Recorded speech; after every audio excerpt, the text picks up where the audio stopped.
Chinese state media arm Shanghai Securities News leaving Ma off of its list of entrepreneurial leaders after the Alibaba and Ant Group leader blasted Beijing's regulatory system back in October, and then he was disappeared. Among those highlighted in today's editorial were the leaders of Tencent, Xiaomi, Huawei, and BYD Group. The article coming out ahead of Alibaba's quarterly earnings later today. Joining me right now is former Undersecretary of State for Economic Growth, Energy, and the Environment under President Trump. He is also the former chairman and CEO of DocuSign, Keith Krach. And Keith, it is great to see you today. Thanks very much for being here. I know you've done a lot of work on China, and we began this segment looking at Jack Ma because we have so many corporations getting ready to open up shop and own their own business in China because they got the licenses, like J.P. Morgan, like Goldman Sachs. Is this not a clear-cut message to all those American businesses looking to start up and grow a business in China that you just cannot build a business and expect it to get big and then expect it to keep it in China? Look what happened to Jack Ma, and he was one of the jewels of the country. Builds Ant Group, ready to take it public, $30+ billion deal. It gets yanked from him, and then he disappears for 2 months because he made a negative comment about regulations from Beijing. Maria, it totally shows you got to toe the party line, the Communist Party line. You know, when you look at Alibaba and you look at what he's done, I mean, why wouldn't he be on that list? It's very clear that it's a total shot across his bow. And then you look at the companies that are on that list, like Huawei and Xiaomi, and you know, Huawei is the extension of the Chinese Communist Party's surveillance state. And then Xiaomi, we just put on the Pentagon list so that they have to be divested from American companies and American investors. So it's kind of doing two things, Maria. It's propping up these tools of the Chinese Communist Party, and at the same time, suppressing Jack Ma, guys who've spoken up.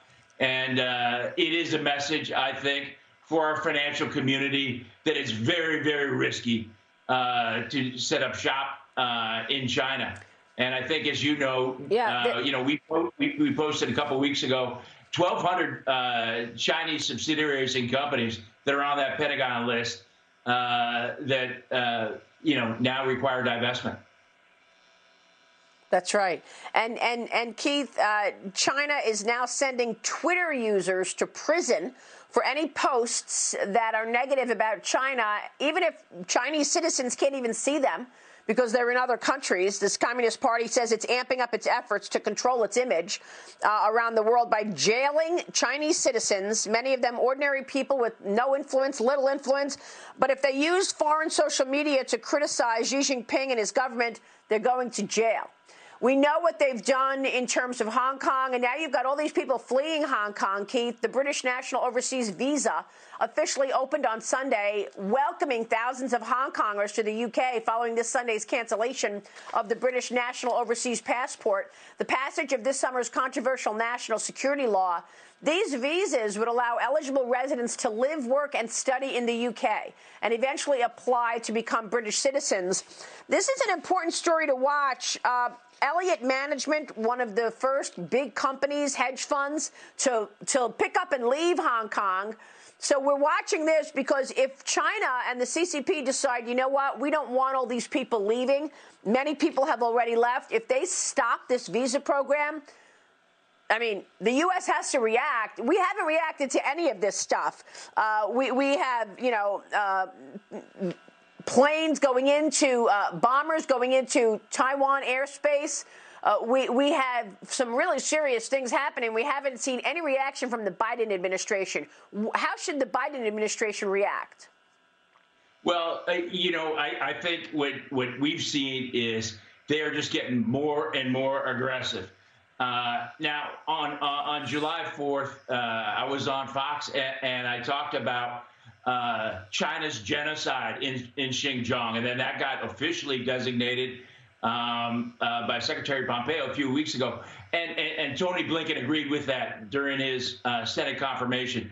So I think we're going to see a tough stand, hopefully by the new administration. I'm bullish on that, because if you look at all this stuff that they've got amped up, I think the world has woken up to the Chinese Communist Party's, I call it their three-pronged doctrine of concealment, co-option, and coercion. And I think people understand now that the Wuhan virus is a result of the concealment of the virus, the pandemic is, and the co-option of Hong Kong has eviscerated all the freedoms there. And whether it's freedom of speech, liberty, all of that. And then, of course, the coercion in Xinjiang. It's really, it's grown some of the worst human rights abuses, of our lifetimes. And I think citizens of the world have woken up, and it's given the political will to government leaders and political leaders. And it's the most unifying issue, bipartisan issue on Capitol Hill. But by the way, the Wall Street Journal did an exclusive examination of court records, and they came up with Chinese authorities sentencing more than 50 people to prison just in the past 3 years for using Twitter and other foreign platforms, which, by the way, are all blocked in China. But because they used Twitter and they talked about Xi Jinping, they're going to jail because they're Chinese citizens and they can do that. What about you? You were sanctioned. 3 seconds after Joe Biden was inaugurated, you were sanctioned. Secretary of State Mike Pompeo was sanctioned. Peter Navarro was sanctioned. Shouldn't the current administration come out and say something that you don't sanction the Secretary of State's office? You don't sanction individuals like Keith Krach and Mike Pompeo? And we haven't heard that from Joe Biden at all. I think it would be really wise to, and I know members of Congress are asking the administration to speak out, because it's really a shot across their bow. And, the other part of exactly Chinese right. Communist Party's doctrine is intimidation, retaliation, and retribution. And this is a clear, this is a clear sign. It also is a sign that we were very effective. I mean, if you look at the Clean Network, and when that was able to accomplish, it proved that China Inc. is beatable, and we stopped Huawei's global domination of 5G with an alliance of democracies of 60 countries representing 2/3 of the world's GDP and over 200 telcos. Right. So these guys are going to continue to do that. And, they look at it as a zero-sum game, and the only thing that they know is strength. So before we can cooperate, we have to compete. Yeah. Real quick, Keith, before you go, I wanted to ask you about DocuSign. You were the chairman and CEO of DocuSign, and I remember interviewing you so many times on the floor of the New York Stock Exchange when you were running DocuSign. These digital services companies have seen real growth throughout this pandemic. Honestly, I've never used DocuSign so much as I've used it in the last year. Congratulations. What a fantastic idea, and it's so easy to do. Do you see growth continuing there? I know you're not involved in the company anymore, Keith. Yeah, by the way, even though I'm not involved in the company anymore, I definitely see growth.